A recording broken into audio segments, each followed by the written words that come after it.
In this video, we'll discuss how a larger upper lip points to dramatic emotional expression and ideas on how to regulate and balance this dynamic. Enjoy. Hey everybody, welcome back to another face reading tutorial video. If you're new to my channel, welcome. We're going to talk about the mouth today and one specific pattern about the mouth, and that is when the upper lip is larger than the lower lip. Before we dive into that though, I do want to give you some basic foundational theory so you know what underpins this idea and face reading ideas in general, because if you have the buy-in factor, you know why you're doing what you're doing, you understand how to approach it, and you understand that it's not just arbitrary woo-woo theory. There is an infrastructure and very real foundational theoretical structure to all of these things. So at the core of Chinese medicine, at the core of Eastern philosophy, and face reading, which is an extension of those things, two primary things underpin this. One is Yin and Yang theory. You've all seen this symbol. It's the theory of polarity and opposition, reciprocity, and how mutual consumption, these oppositional forces in the world, regardless of how you see it, night and day, man and woman, Democrat and Republican, they need each other. Okay, and the separation of those things creates death or disharmony. The other thing is five-element theory: fire, earth, metal, water, and wood. These are seen as five phases or five external rhythms in the natural world that humanity has been dependent upon since the beginning. And because we have been dependent upon these things, and these elements have been life-giving, the East sees these things, these elements, as alive. It's a different way to conceptualize life than we do here in the West, but that is how they see it.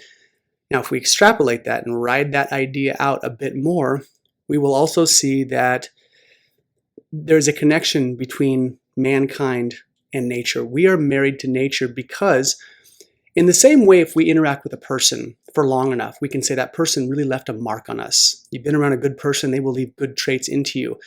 Nature is no different. When you are around fire and using fire and staying warm, and you are using wood to build houses, and you're using metal to create, using rock to make blades and arrowheads, these things have a mark on you, but they're not self-aware the way a person is. So the East says these rhythms in the external world left a mark on humanity. They're a part of us. And because the universe is fractal and repetitive, and as they say, as above, so below, and we can see patterns reflect in the small, represented in the large, the micro and the macro, we can see the five elements express in our face. So if you've seen the illustration I've done, you'll see that there are what they call elemental associations on the face and organ associations. So each of the five elements has associations to emotions, seasons, organs, times of the year, stages of life. All of this is connected. So when we look at the face, we're looking at elemental expression coming out. Now, everyone, barring injury or any kind of deformity, if we have all of our features, all of the five elements are expressing through our face, and they can be seen on every single person. We all have the five elements. However, when we see a large feature, something that's visually dominant, we see something that stands out on the face. When we see that, what the East says is, okay, now it starts to get interesting because we know that person has more allocation in a certain element. Therefore, those elemental rhythms need to be expressed in the person's life, and that person is going to have a propensity to express those elemental themes in their life. And this is where life nourishment comes in. If your face carries it, you have to use it. So with all of that being said, the mouth. The mouth relates to the earth element. If we look at the earth element themes in terms of human expression, we're looking at house and home, nurturing, quality food, family time, being sweet and tender, and emotional connection between people specifically. The last part of that is we also want to think about the five senses and emotional expression when we see the mouth. So the mouth relates to all of these things, and I want you to keep that expression piece in mind, that emotional expression. One pattern that we can see in face reading, the mouth can take on a lot of different shapes depending on the person, but the pattern we're looking at today is when the upper lip is larger than the lower lip. If we think of a hot air balloon, you think of a small basket blowing hot air, filling up a balloon, and it's swelling, and that apparatus, right? That device, the balloon floating up into the sky because of that hot air. So if we think about the mouth, that upper lip swelling and being larger, there's a propensity for the emotional tendencies of the person to rise and express outward and to swell. So what they saw over thousands of years with the collective patterning of this shaped mouth was this behavioral pattern. Now, are there exceptions to the rule? Of course there are. Always, always, always. This is not a 100% true thing, but again, they're looking at collective patterning in face reading. This was the pattern they saw. The larger upper lip points to excessive emotional expression typically. And so, to be blunt, what that typically translates to in the everyday terms is a person who is overly dramatic with their emotional expression. Now, with any feature, there's going to be a yin and yang, a light and dark side expression to that. Your job, if you have a feature that you know is maybe a bit excessive, your job is to learn to regulate it.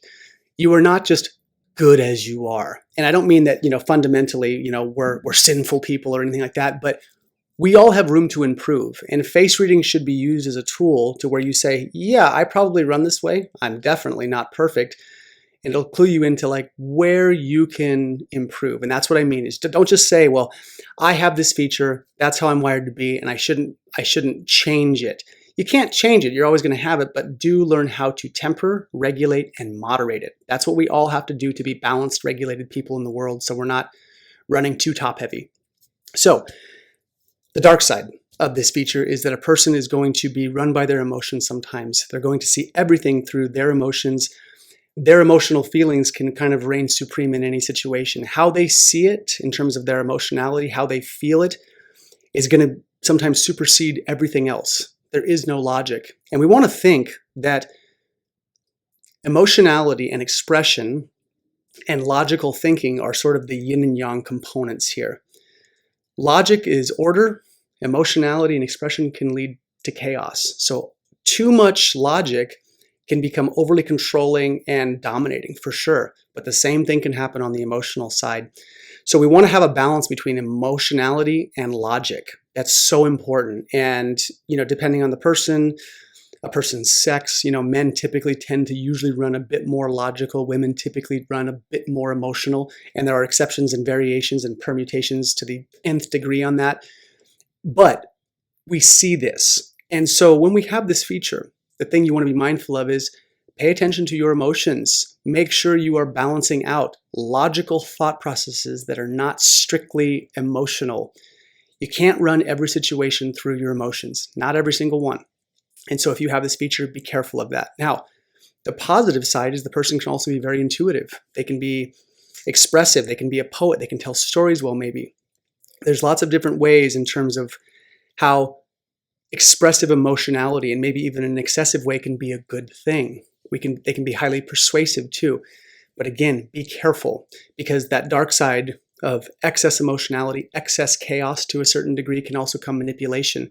When a person is run by their emotions, it's almost as if logic doesn't matter because the emotions are so strong. This is how I see it. This is how I feel it. And you can't take my feeling away.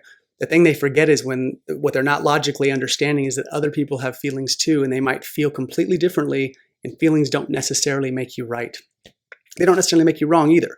But the thing I want you to pay attention to is this. Now, the currency you get in understanding this feature or any feature when we're using face reading is that you can navigate people, social situations, friendships, business deals a bit better when you understand this. So say you come across a person who has a larger upper lip and you can tell, all right, maybe patterns say, chances are that this person might be a little bit excessive in their emotionality. Say you're in a business dealing with this person. As you talk to them, it's not about manipulating them and using that against them and trying to take something and extract monetary value from them. That's the opposite of life nourishment. But what you can do is say, all right, I don't run this way. I know they probably do. In any business dealing, you want things to go well. You want to have some rapport. So maybe you consciously take control of yourself and say, you know what, I'm going to ask a few more questions that maybe lean into emotionality and do a little fishing in this conversation to see if this pattern holds true. And if it does, and you can see that the person lights up by sharing and expressing and telling kind of a ridiculous story that might be overly dramatic and maybe even funny, you build rapport and you learn how to ease the tension in situations, because we do not want conflict in everything. Here in the West, we are told that we have to grind at 150%, just balls to the wall all the time to be worth anything. And while that has tremendous value, and I don't disagree, there's resiliency that's built in that. What we're not so great at here in the West is understanding that we also need the counterpoint of ease, grace and ease. That is a huge part of life, to where we're not always grinding. We are just naturally falling into right where we should be, creating no conflict, making things a bit easier, being kind, being gentlemanly, however you want to phrase that, but you are making things a bit easier for yourself and others. And that ease is where we get to recharge. That's the gas station where we get to replenish life force. So that's what I got today for the larger upper lip. If you have questions, comments, whatever, please put them down below. And as always, thanks for your time. Take care.